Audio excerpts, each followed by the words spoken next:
ravi que vous soyez là. Donc, comme on l'a dit tout à l'heure, eh bien, ce championnat de France, on a souhaité que ça ne soit pas uniquement du sportif, mais qu'il y ait aussi des ateliers pour les parents, pour les accompagnants, pour les dirigeants de club. Et donc, je suis ravi là d'avoir notre premier atelier qui est organisé par la commission santé sociale handicap de la Fédération française des échecs, qui va vous présenter le programme Second Cerveau sur la nutrition au service de la performance des sports cérébraux, donc fabriqué sur mesure par Virginie Dubois, qui est nutritionniste. Je pense que ça va être une belle conférence. En tout cas, je vais la suivre avec vous, puisque je pense qu'on a tous à apprendre sur les bénéfices d'avoir un corps sain pour aller plus loin, en tout cas sur la performance mentale. Et donc, je suis enchanté de vous avoir ici pour cette première conférence. Je vais passer la parole à Monsieur Franck Drouin, qui est président de la commission santé sociale handicap et qui va, je crois, co-animer cet atelier nutrition. Bonjour, merci Président Éloi Relange. Bonjour mesdames, bonjour messieurs. Donc effectivement, je m'appelle Franck Drouin et j'anime la commission santé sociale et handicap de la Fédération française des échecs qui regroupe 14 personnes qui sont des joueurs d'échecs et qui sont également des experts dans ces 3 domaines, dont Virginie Dubois ici présente. Et Virginie Dubois est quelqu'un qui est très connu en fait dans le domaine de la nutrition diététique, puisqu'elle a fait des émissions de télévision, elle a écrit des livres, elle en écrit encore un. Voilà, donc des choses qui sont pour des spécialistes, qui permettent de former des diététiciennes. Donc c'est quelqu'un qui est très compétente là-dessus. Je la remercie, c'est un honneur pour nous de l'avoir dans l'équipe. Et par ailleurs, elle est joueuse d'échecs. Voilà, elle ne veut pas trop le reconnaître, mais elle joue pas mal aux échecs.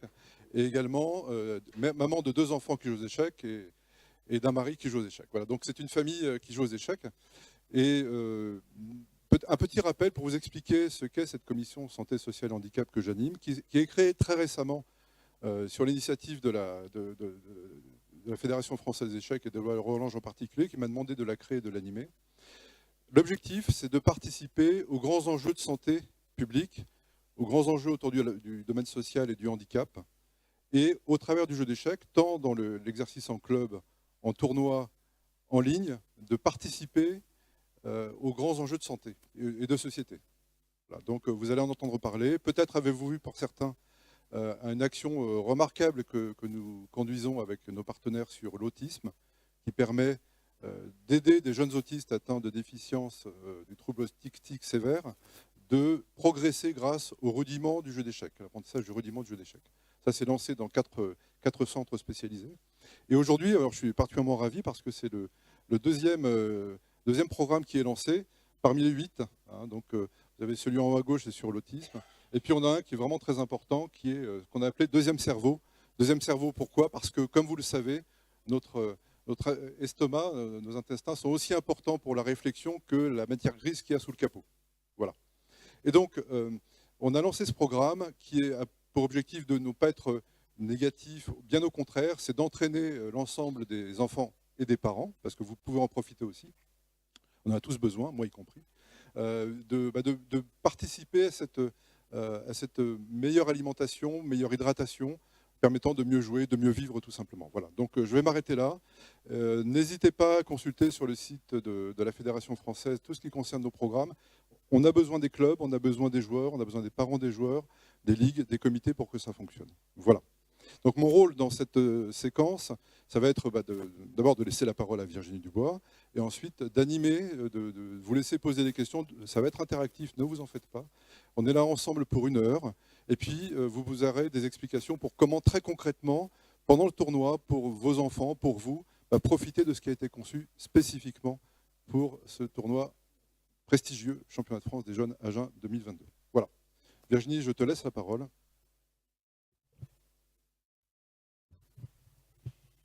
Bonjour à tous, donc merci d'être venus nombreux. Je vois qu'il n'y a pas assez de chaises pour tout le monde. N'hésitez pas évidemment à rester debout si jamais. Je suis ravie d'être parmi vous aujourd'hui pour ce grand événement. Donc moi, pour Je remercie Franck Drouin pour ma présentation prestigieuse. Voilà, donc je suis diététicienne nutritionniste depuis près de 20 ans. Je m'intéresse beaucoup à la nutrition du sportif. J'ai un diplôme de nutrition du sportif de Paris, à la Pitié-Salpêtrière. Et donc, je me suis beaucoup intéressée au tennis en tant que joueuse de tennis, en plus de jouer un peu aux échecs. Et quand Franck Drouin m'a proposé de rejoindre la commission, il y avait quand même cet enjeu de pouvoir trouver des éléments de nutrition qui puissent permettre justement d'améliorer les parties d'échecs et la préparation aux parties d'échecs. Donc, il y a encore des points de réflexion à avoir, il y a encore des éléments à trouver. On est aussi dans cette commission dans des phases de test. Donc moi, ce que je vous propose aujourd'hui, c'est de voir ce qui existe d'un point de vue de nos connaissances en nutrition pour pouvoir permettre aux jeunes, notamment cette semaine, mais aussi aux parents qui peuvent jouer, je crois, en attendant que leurs enfants finissent leur partie, d'arriver mieux préparés physiquement, intellectuellement, moins fatigués, plus concentrés. Voilà, c'est le programme en tout cas qui est prévu pour cette semaine.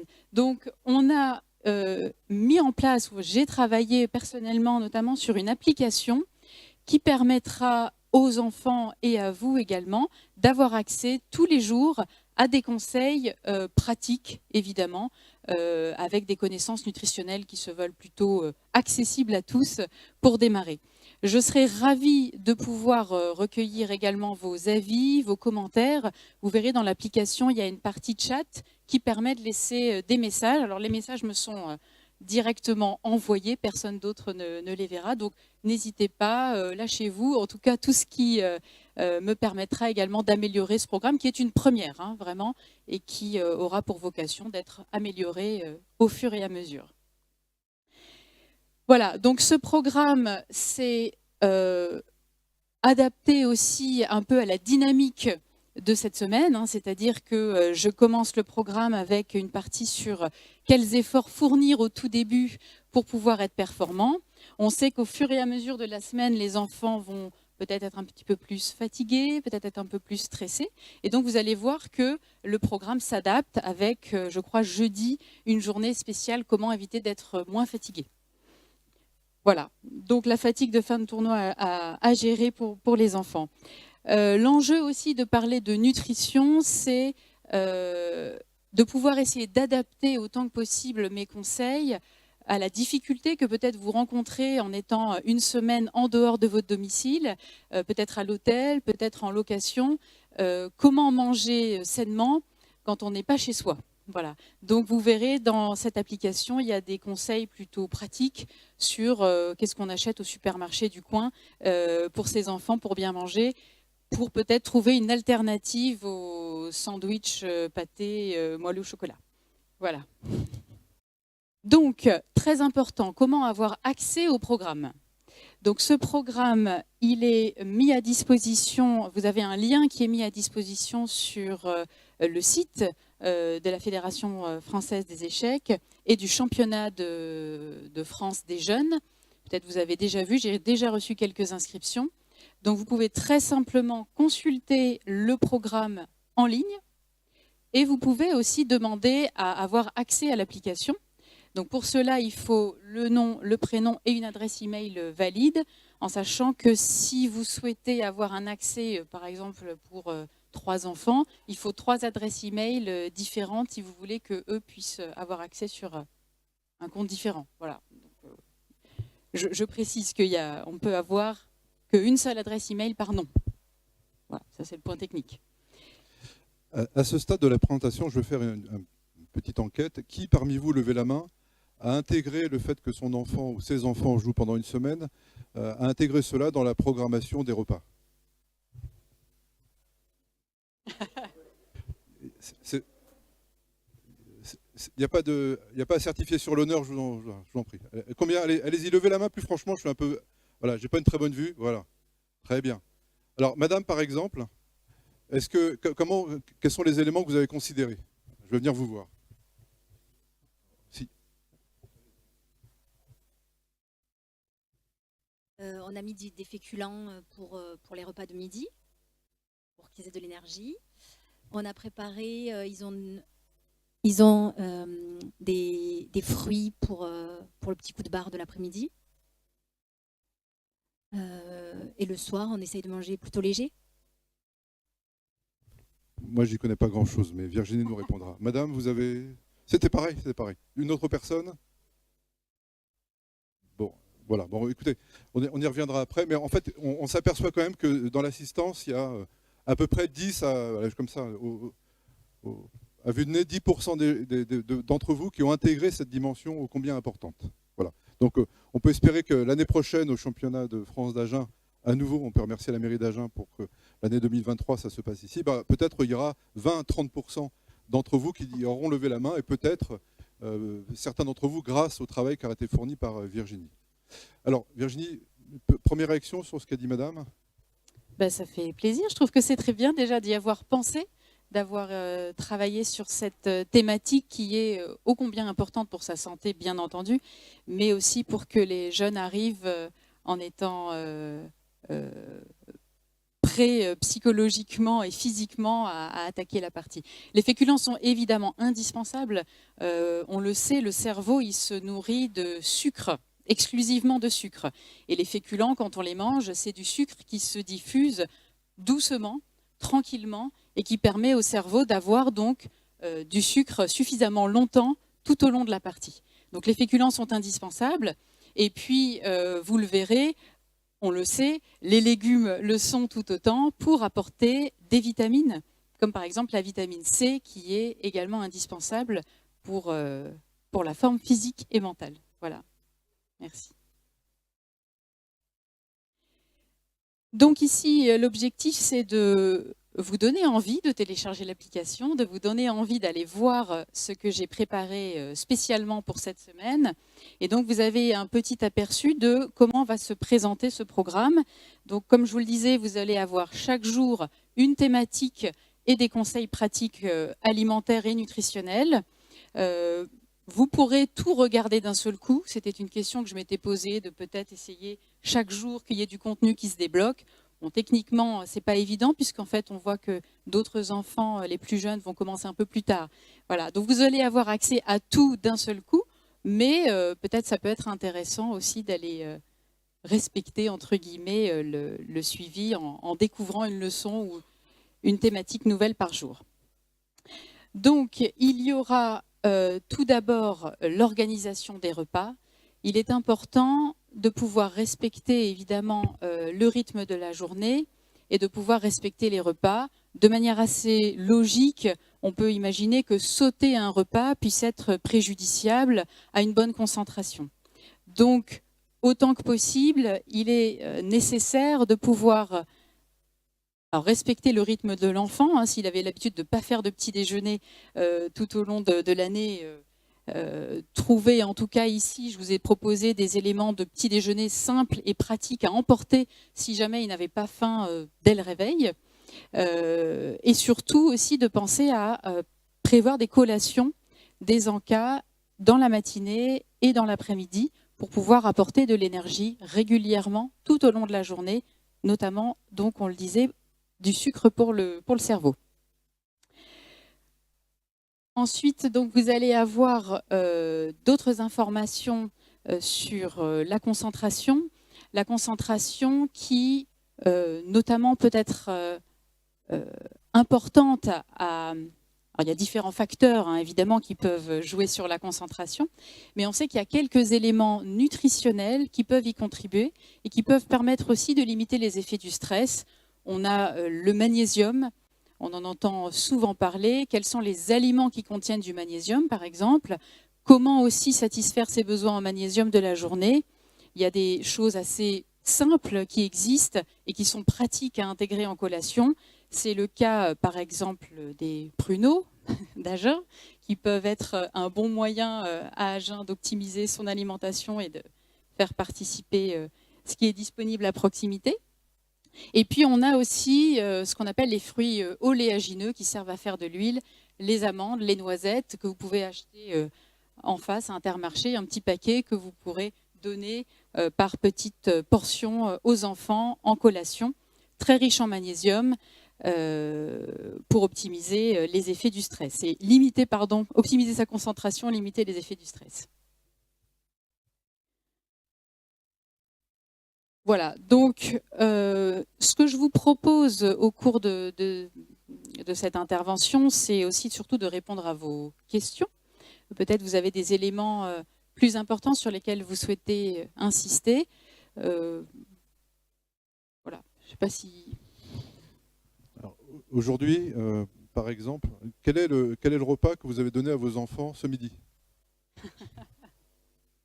Toujours mes questions un peu idiotes, mais... Un sandwich? Avec quoi dedans, je suppose? Avec quoi dedans? La rosette. Alors, je savais que ça ne serait pas facile. Hein. J'ai moi-même 2 enfants qui jouent aux échecs. J'ai bien vu la buvette, les hot dogs et les sandwichs. Donc, il y a du travail, hein, effectivement. C'est pour ça que je suis là aussi.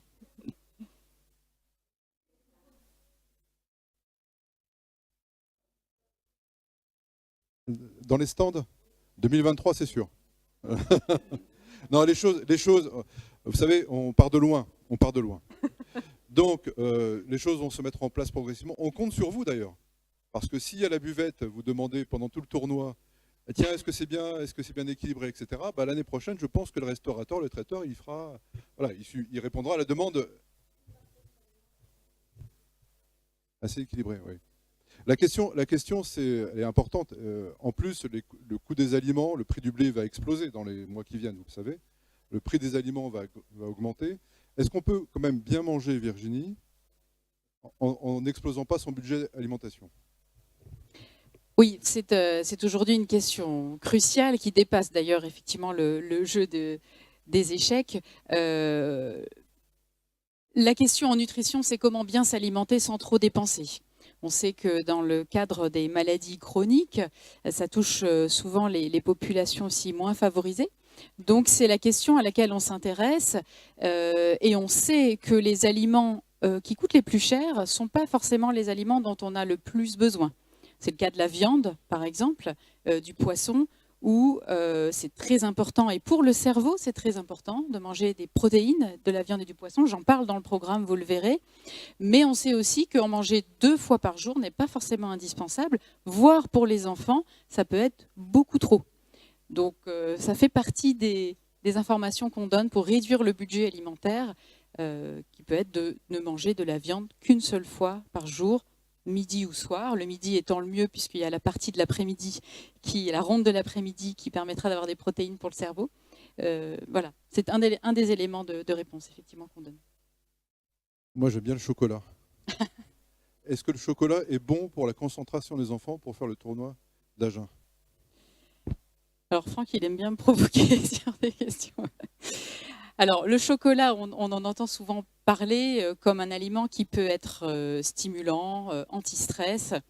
Il a évidemment des vertus qui sont prouvées, notamment parce que déjà, c'est souvent un plaisir de manger du chocolat et on sait que le plaisir peut permettre aussi de réduire le stress. Donc, en tant que diététicienne, aujourd'hui, en 2022, on essaye d'éviter les frustrations. Donc, on garde le chocolat dans les recommandations alimentaires, mais en petite quantité. Le chocolat contient du magnésium, je l'évoquais tout à l'heure. Et donc, c'est vrai que ça peut contribuer aux apports de la journée. Le chocolat noir en contient plus, puisque c'est le cacao surtout qui contient du magnésium. C'est une des raisons pour lesquelles on encourage le chocolat noir. Il y en a aussi un petit peu dans le chocolat au lait. Il y a du calcium aussi un petit peu dans le chocolat au lait. Donc on peut imaginer, et vous le retrouverez dans le programme comme exemple de goûter, d'avoir une barre de chocolat noir avec son morceau de pain, tradition par exemple, pour le goûter pratique à emporter. Et que penser des bars Mars, Snickers, Kit Kat? Est-ce que c'est bien ou pas ça? Alors là, dans les barres chocolatées, il n'y a pas que du chocolat. Il y a beaucoup de sucre. La particularité de ce genre d'aliments, c'est qu'on a très peu de vitamines, très peu de minéraux, et c'est vrai qu'on les appelle souvent des calories vides. Donc ça apporte de l'énergie, mais ça apporte beaucoup d'énergie pour très peu d'autres apports pour l'organisme. Donc souvent on ne les encourage pas, d'autant plus que comme c'est très sucré, souvent ça apporte beaucoup de sucre très vite au cerveau. Donc il y a un effet parfois un petit peu excitant d'avoir tout ce plaisir d'un seul coup, qui est préjudiciable en général pour les parties. Alors peut-être pas pour les parties rapides, c'est encore une autre question, mais c'est vrai que pour les parties longues, on peut avoir trop de sucre d'un coup et puis se retrouver quelques minutes plus tard fatigué par la diminution de sa glycémie, de son taux de sucre dans le sang. Et avec une attaque sur le roc qui ne marche pas. Voilà, par exemple. Pardon ? Et avec une attaque sur le roc qui ne marche pas. Trop emballé. Bon, ça m'arrive souvent. Sans sucre ou avec sucre. D'accord. Alors, le matin, quelle est la journée de la semaine ? Il y aura 2 rondes. Demain. Jean-Claude Moins, que tout le monde connaît ou quasiment, suit ça de très près pour son fils. Pour toi. 2 rondes dans une journée. C'est un effort intense, jouer aux échecs pendant plusieurs heures comme ça, avec 2 moments de stress, 2 parties, 2 adversaires. Qu'est-ce que tu recommandes le matin, très concrètement ? Alors, la bonne préparation aussi passe également par un délai entre le repas et la partie nécessaire pour que l'estomac soit vide, pour éviter d'avoir des lourdeurs d'estomac ou que le sang soit trop concentré dans l'estomac au moment de la partie. Il est préférable, par exemple, de faire un petit déjeuner au moins 1 heure avant le début de la partie. Donc un petit déjeuner qui devrait être composé de sucre qu'on peut dire rapide et de sucre qu'on peut dire lent. Alors les sucres rapides, par exemple, c'est le verre de jus de fruits, éventuellement, qui pourrait contenir de la vitamine C. Et le sucre lent peut être le pain complet qui serait proposé également le matin ou alors après il y a d'autres propositions, hein.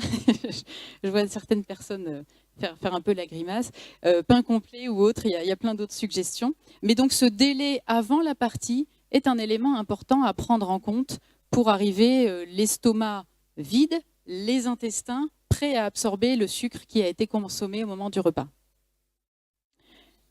Et puis pour le déjeuner, pareil. Alors c'est pas toujours évident, notamment si la partie est très longue. Il n'y aura peut-être pas trop de temps pour attaquer la deuxième ronde de la journée, mais c'est important d'avoir des aliments qui ne soient pas trop lourds à digérer pour justement éviter cet effet un peu de somnolence pour démarrer la partie. Alors, il y a manger et il y a boire également. De l'eau, bien sûr. Alors, quel est le rôle de l'hydratation, particulièrement chez l'enfant, matin, après-midi? Il ne fait pas trop chaud en ce moment, ça va? Quelle est l'importance de bien s'hydrater? Quelles sont les conséquences d'une mauvaise hydratation? Alors l'hydratation est un élément absolument incontournable dans toute pratique sportive et puis pour le bon fonctionnement de l'organisme. Vous le verrez, c'est la journée du mardi où j'aborde l'hydratation. On sait qu'une petite déshydratation de l'équivalent de 2% de son corps est très préjudiciable à un effort intellectuel, peut entraîner beaucoup de fatigue. Donc, il est important d'avoir une hydratation régulière par petites gorgées et de prévoir, de ne pas oublier la petite bouteille d'eau ou la gourde pour son enfant pour qu'il puisse s'hydrater régulièrement. Je propose un programme d'hydratation dans l'application qui présente notamment la fréquence des petites gorgées. Donc, l'idéal pour rester bien hydraté, c'est d'avoir l'habitude de boire toutes les 20 minutes à peu près. Sachant que pour les parties longues, la question peut se poser aussi des boissons sucrées, énergisantes pour tenir le coup. Je vous propose aussi une petite boisson maison qui permet d'avoir un apport de sucre, si jamais, pour des parties de plus d'1 heure, régulier, qui permettent d'avoir une glycémie, un taux de sucre dans le sang qui reste stable et qui optimise encore une fois la concentration. Quand tu dis je propose un produit maison, ce n'est pas ton produit à toi, c'est que vous puissiez faire à la maison. Une recette. Une recette, c'est bien ça. Hein, c'est bien ça. C'est bien ça. Ok. Toujours dans les questions qui me concernent aussi, ça m'interroge parfois. Les noix. Alors je parle des noix décortiquées parce que avec le casse-noix devant l'adversaire, ça risque de faire des nervous breakdown. Les noix, les amandes, est-ce que c'est bien? Est-ce qu'on peut en manger? Est-ce que les gamins peuvent manger ça dans la journée? Oui, absolument. L'avantage, c'est que ça ne fait pas trop de bruit. Et que ça peut être consommé facilement et discrètement. Pour les parties de moins d'1 heure, les enfants, les adultes, n'ont pas forcément besoin de s'alimenter. La question se pose pour les parties longues, où on sait que quand le taux de sucre, encore une fois, diminue, ça peut être préjudiciable. Donc avoir un aliment à consommer, en plus de peut-être la petite boisson sucrée, peut être important pour optimiser sa concentration. Après, évidemment, c'est à adapter à vos enfants et c'est à, je pense, aussi observer au cours peut-être des tournois un peu moins importants que celui de cette semaine, pour voir comment l'enfant réagit, qu'est-ce qui lui convient le mieux, qu'est-ce qui est le plus efficace. Pour tout entraînement sportif, il y a des phases de test qui sont aussi réalisées avec soi-même pour essayer de mieux comprendre ce qui nous permet d'être concentrés. On a des enfants qui pourraient se déconcentrer à manger quelque chose. Ça pourrait être possible. Donc c'est à observer également et à discuter aussi. Avez-vous des questions du même acabit que les miennes? C'est très simple. Oui, allez. Allez. Vous relevez-vous, sinon je vais avoir du mal à me baisser. Oui, j'avais juste une petite observation à faire sur l'histoire des boissons sucrées.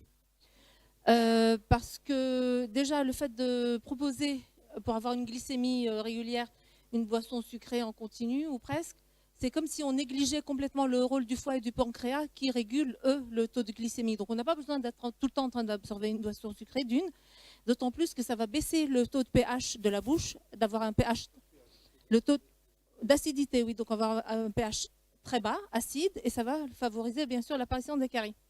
Et c'est ce qu'on recommande justement, l'inverse de... on recommande justement de limiter l'apport du sucre et l'apport des repas. On n'est pas tout le temps en train de grignoter ou de boire du sucré. Ça fait des effets dévastateurs. Voilà, juste ça. Vous êtes infirmière, diététicienne? Dentiste. Ah, voilà. Voilà, non mais alors, voilà. Non mais voilà. J'allais le dire. J'allais le dire. Et vous êtes dentiste où, madame? D'accord. Bon, bah c'est bien.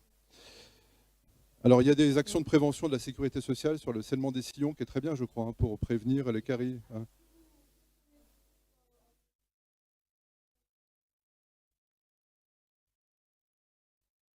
D'accord. Voilà. Mais si j'ai bien compris ce qu'a dit Virginie, elle ne disait pas de manger du sucre tout le temps. C'est pas propre. C'est pas ce qu'elle a dit non plus. Pas ce qu'elle a dit. Alors si je peux du coup me permettre. Alors évidemment, je ne conseille pas aux enfants d'emmener du coca à l'école, à boire toute la journée. Et voilà. On est dans une période qui est particulière, avec un enjeu qui est, en tout cas, je trouve vraiment très important pour les enfants. Et donc, ce que je vous propose ici, à mon sens, reste pertinent, même si, bon, je ne suis pas dentiste moi-même, mais ça reste pertinent pour les parties longues, où quand le taux de sucre diminue dans le sang, effectivement, on le sait, il n'y a pas d'hypoglycémie qui peut apparaître en dehors d'un problème de diabète. Le foie, effectivement, est là pour réguler la glycémie, mais quand même, c'est important de comprendre que quand la glycémie, on a une petite phase où la glycémie peut descendre un peu en dessous de la glycémie de stabilisation, et ça peut perturber les performances. Donc, c'est temporaire, ce que je propose, c'est pour les parties longues, et c'est pour gagner aussi sur un tournoi qui est très important. Voilà, donc c'est ce qu'on fait chez les sportifs. Puisque vous êtes là, madame, pas tous des caries non plus. Puisque vous êtes là, que j'anime la commission santé sociale, il faut se laver au minimum combien de temps, de minutes, les dents le matin? Non mais dites-moi, attendez, parce que là on a besoin de conseils. Ça peut... Je vous dis, moi j'ai connu l'époque où on disait c'était 3 minutes. Et puis on dirait qu'ils ont essayé d'être un peu plus réalistes, parce que 3 minutes en effet c'est un peu long. Donc on est passé à 2 minutes. Et les petites brosses à dents qui clignotent pour les enfants, elles clignotent pendant 1 minute. Et le matin, le soir? En fait, normalement, c'est après chaque repas. Mais pareil, quand vous êtes dehors, vous êtes au travail ou à l'école ou je ne sais pas quoi, parfois c'est difficile, donc au moins le matin et le soir. Peut-être qu'on va faire un programme 36 dents dans la Fédération française des échecs, et avec la promotion de kits pour les midis pendant les tournois. Alors monsieur avait une question. Oui, je vais lancer le débat. Sucre rapide ou sucre lent? Saccharose, glucose, fructose? Pour quel moment pour le renfort énergétique de l'après-midi. Alors, le glucose, si mes souvenirs sont bons, je vais utiliser des gros mots, on en retrouve dans une barre de Mars. Normalement, il y a beaucoup de glucose. On en trouve dans les boissons énergisantes, Isostar et compagnie, qui sont parfois des arguments commerciaux. Alors que si je me souviens bien, le sucre classique, c'est du saccharose et qui est en fait, normalement, paradoxalement, plus long à digérer, si mes souvenirs sont bons. Auquel cas, est-ce que le sucre disponible dans les, je ne vais pas faire 2 fois de la pub, ou dans les fruits assez sucrés, normalement le fructose est réputé être plus pratique, plus rapide à assimiler. Qu'est-ce que vous en pensez? Alors c'est une très bonne question, merci, qui va nous permettre de rentrer scientifiquement encore un petit peu plus loin. Effectivement, il existe plusieurs sucres, et c'est pour ça d'ailleurs que quand vous voyez le mot sucre, souvent vous le voyez au pluriel, les sucres. Donc comme vous l'avez dit, il y a le glucose, il y a également le fructose, il y a aussi le lactose, qui est le sucre du lait. Et ce qui est important à savoir, c'est qu'ils ont tous des pouvoirs de diffusion différents pour augmenter le taux de sucre dans le sang. Le plus rapide, c'est le glucose. Quand on fait une hypoglycémie, un enfant diabétique qui fait une hypoglycémie, on lui donne idéalement du sucre rapide. Alors souvent, on prend ce qu'on a à disposition et ça peut être du saccharose. Les morceaux de sucre que vous mangez, c'est du saccharose. Le saccharose, je rentre dans les détails, c'est une combinaison de 2 molécules, du glucose et du fructose. Le fructose est le sucre qui se digère le plus lentement. C'est le sucre qui se diffuse le plus lentement. Dans la boisson que je vous propose, qui est aussi une boisson qu'on propose aux sportifs, on utilise le jus de raisin, particulièrement le raisin, du jus non fermenté, du jus de raisin. J'avais commandé un cubiténaire, non, c'est pas vrai. Du jus de raisin, alors qui est dilué pas n'importe comment en fait, puisque je vous révèle ma boisson secrète de l'application, c'était pour vous donner envie de télécharger l'application. Mais donc c'est une boisson où en fait sur 1 litre au total, on met 200 ml de jus de raisin et on complète avec de l'eau. Donc on a une boisson qui est évidemment beaucoup moins sucrée que du soda, que du coca, et qui permet d'avoir des petits apports de sucre régulièrement pour maintenir une glycémie idéale. Et le jus de raisin donc, est une excellente combinaison de glucose et de fructose qui permet d'avoir le glucose immédiatement dans le sang et le fructose qui va se libérer plus doucement. Voilà, c'est une des boissons qu'on recommande, une boisson maison, facile à faire, pas très chère. Une raison de plus de faire pousser des vignes en France. Merci. Autre question, merci beaucoup pour cette remarque. Madame, déplacée, on pour la santé. Les barres chocolatées? Oui. Bonjour, j'ai une question. En fait, depuis un moment, je me demandais, les probiotiques, parce que on a parlé du 2e cerveau, est-ce que c'est un argument marketing, par exemple, je vais dire des marques, mais Actimel, Activia, ou est-ce que c'est reconnu que ça peut aider un enfant pour ses défenses et puis peut-être pour autre chose, pendant un tournoi mais là, c'est une question que j'avais depuis longtemps, mais je profite de vous la poser. Tout à fait. C'est une question qui est intéressante puisque c'est aussi le nom du programme. On sait à quel point, on sait depuis assez peu de temps, une dizaine d'années, que les bactéries qui colonisent nos intestins, notamment le côlon, jouent un rôle absolument crucial dans l'absorption des substances qui arrivent dans nos intestins. Et donc, les probiotiques, qu'on distingue des prébiotiques, parce qu'on entend aussi les prébiotiques. Les prébiotiques, quand même pour distinguer les deux, ce sont des aliments que vous mangez qui vont permettre de contribuer à développer des bonnes bactéries dans nos intestins. Et ce sont des aliments. C'est le cas, par exemple, des légumes, qu'on pourrait appeler des prébiotiques grâce aux fibres qui sont dedans. Les probiotiques, ce sont directement les bactéries dans une gélule que vous absorbez et qui devraient, alors il y en a énormément de ces bactéries, se mettre dans les intestins pour pouvoir se développer et contribuer à avoir un microbiote idéal pour être en bonne santé. Vous avez des probiotiques naturels dans les laitages fermentés, les yaourts notamment, et c'est pour ça qu'il y a toute une publicité aussi qui se fait autour. C'est très intéressant de manger des yaourts, déjà pour les protéines et le calcium, et les probiotiques qu'ils contiennent sont également intéressants en plus. La question qui se pose aujourd'hui et à laquelle scientifiquement on n'a pas non plus beaucoup d'éléments de réponse, c'est des études combien de yaourts par jour il faudrait pour que ça fasse vraiment une différence, sachant qu'on a des limites de toute façon de consommation, on recommande environ 3 laitages, 4 laitages pour les enfants. Et puis ces gélules, quels effets elles auraient en termes de prévention d'une maladie en particulier. Ça, on n'a pas d'éléments concrets à dire, si vous prenez tant de gélules sur 3 mois, vous vous épargnerez du diabète ou autre. On n'a pas tellement d'éléments de réponse, mais on sait que ça peut présenter un intérêt. Voilà, rapidement. Alors, monsieur, vous voulez revenir sur les barres chocolatées? Oui, alors je ne travaille pas chez Mars. Hein. C'est bien clair. Non, mais par contre, elle est citée parmi les barres en ayant beaucoup de glucose. Alors du coup, preuve à l'appui, je constate qu'il y a aussi plein de bons produits comme du gluten, du beurre concentré, des choses comme ça. Par contre, alors Mars ou pas, ou autre chose, mais des barres qui contiennent du glucose et autre chose, qu'en pensez-vous? Alors, si on pousse un peu plus encore l'analyse nutritionnelle de la barre chocolatée Mars, la particularité de cette barre chocolatée, c'est qu'elle contient également beaucoup de matière grasse. Et la matière grasse ralentit la consommation, l'absorption du glucose et fait que ce n'est pas optimal quand on a besoin d'avoir du sucre à disposition rapidement au cours de la partie.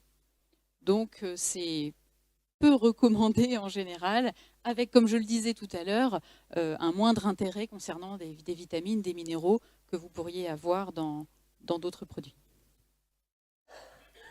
Y a-t-il, madame, il y a un enfant qui lève le bras, mais je crois que c'est parce qu'il est fatigué. Tu peux poser une question si tu veux. Merci. Je voulais juste vous faire une petite remarque. C'est pruneaux et figues, par exemple, qui sont très bien quand on randonne ou des choses comme ça, et puis ça donne plein d'énergie. Mais c'est quand même plein de fibres. Et les enfants peuvent avoir une mauvaise surprise au bout d'une heure de jeu. Alors, c'est une bonne remarque. J'ai hésité à faire un module spécial transit intestinal, diarrhée, constipation et compagnie. Ça pourrait faire l'objet d'une prochaine leçon parce que, notamment quand on est stressé, ça peut agir sur le transit, d'un côté comme de l'autre. Alors, je ne propose pas une cure de pruneaux avant la partie. Hein. Il ne s'agit pas de manger tout le paquet. Quand on propose ce genre d'aliments, pour avoir l'équivalent d'un fruit, si vous prenez une pomme par exemple, c'est 3 pruneaux. Voilà. Donc comme les enfants vont rester quand même une bonne partie de la journée assis, l'intérêt des pruneaux, c'est justement de pouvoir aussi contribuer à ce que le transit reste bon, sans en arriver à la diarrhée. Voilà. Est-ce que madame la maire adjointe est là? Non, je ne l'ai pas vue. Bon, le pruneau, c'est bien. Le pruneau, c'est bien. Une autre question ou remarque? Bien. Bon, on peut peut-être s'arrêter. Ah, monsieur. Quel fromage? Quel fromage? Quel fromage faut-il manger? Pour les échecs. Alors, parmi les fromages, donc on a toutes sortes de fromages. On a des fromages à pâte qu'on dit pâte pressée cuite, les fromages à pâte dure, comme les Mental, comme le Comté. On a les fromages fermentés à croûte moisie, fleurie, tels que le Camembert ou le Munster. Et puis on a les bleus. Alors, on parlait transit, je pense que c'est une bonne... ça permet de rebondir assez facilement sur ça. Le souci des fromages fermentés ou des bleus, c'est que ça peut aussi agir sur le transit et contribuer à faire des ballonnements, des gaz, qui peut-être pourraient perturber le joueur ou l'adversaire, si jamais. Voilà. L'idéal, c'est les fromages à pâte dure. Donc le gruyère, l'emmental, le comté, qui déjà pour les enfants ont un intérêt, c'est le calcium. Ce sont les aliments, les fromages les plus riches en calcium. Et puis qui ne font pas de gaz. Voilà. Donc quand on mange de l'emmental, tout est absorbé, ça ne produit pas de gaz. C'est ce qu'on donne dans les régimes sans fibres. Bon, à moins qu'il y ait d'autres questions, je pense qu'on peut applaudir Virginie déjà.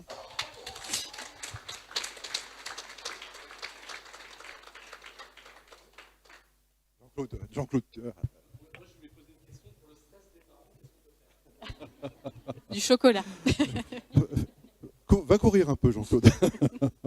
Bon, Jean-Claude qui a été président de la Fédération française des échecs, mais tout le monde connaît Jean-Claude. Voilà, qui a trois enfants, tous passionnés d'échecs ou presque. Non, à part Mathilde. Hein, à part Mathilde, voilà. En tout cas, Bastien joue. Voilà. Écoutez, alors, il reste à vous inciter à utiliser cela très concrètement. C'est pratique et adapté à la journée.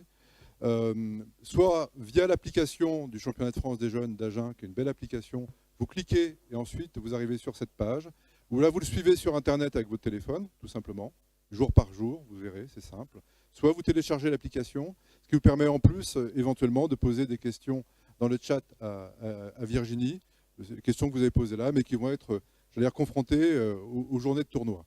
Alors pourquoi sur l'application, pour vous expliquer, on ne peut pas faire d'interaction, parce que quand vous allez vous connecter à l'application, eh bien, toutes les données sont hébergées par un hébergeur de données de santé, parce qu'à partir du moment où il y a un mail et qu'on donne une question, se dire voilà, j'ai faim ou j'ai du diabète, c'est soumis à la loi sur les données de santé. Voilà. Donc sur le site, ce n'est pas interactif, mais l'application est hébergée, c'est validé, etc. Voilà. Et évidemment, quand vous aurez terminé le tournoi, vous pouvez supprimer l'application, toutes les données seront supprimées également. Voilà. Sachant que si je peux me permettre pour compléter, l'application que je vous propose, c'est l'application Oviva pour laquelle je travaille. Nous, on est engagé pour accompagner les patients avec des maladies chroniques. Donc vous verrez, il y a peut-être quelques endroits pour mettre sa glycémie, sa tension. Évidemment, ce n'est pas l'objet de cette semaine, mais c'est une application qui permet aussi de prendre en photo ses repas, par exemple, et qui pourrait me permettre de répondre à vos questions s'il y en avait au cours de cette semaine. Voilà, Oviva ayant mis gracieusement cette application à disposition et ses compétences pour la développer. Voilà. Bon, on peut applaudir le travail qui est fait par la Fédération française d'échecs. Je veux dire, Éloi Rolange, Laurie Delorme, vice-présidente, qui est ici présente, qui m'a montré la buvette du club de Marseille, du plus grand club de France. Voilà, est très motivé également pour faire évoluer, participer à l'évolution des choses, et on peut les applaudir, et une belle fédération. Voilà.